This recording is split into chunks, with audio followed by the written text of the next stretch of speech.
Inasmuch as in practical magic, the wand is the ceremonial instrument of creation, so is the wand the true symbol of the spiritual will, one, upright, towering to the heavens, a mighty and irresistible power of creation. The intuition, being in opposition to will on the tree, is feminine and passive, representing the true spiritual vision of the soul, or imagination. Like the chalice on the altar, it is ever open to receive the dictates and commands issuing from above. To it also is referred the spiritualized imagination, which, with the will, are the powers par excellence utilized in magic.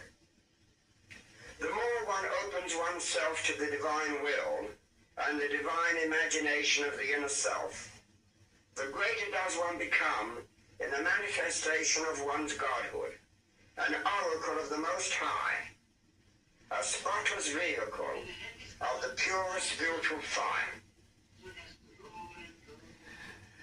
Below the abyss, the next 5 sephiroth are named the human soul, a composite principle of reason, will, imagination, memory, and emotion, centered in the sephira of harmony.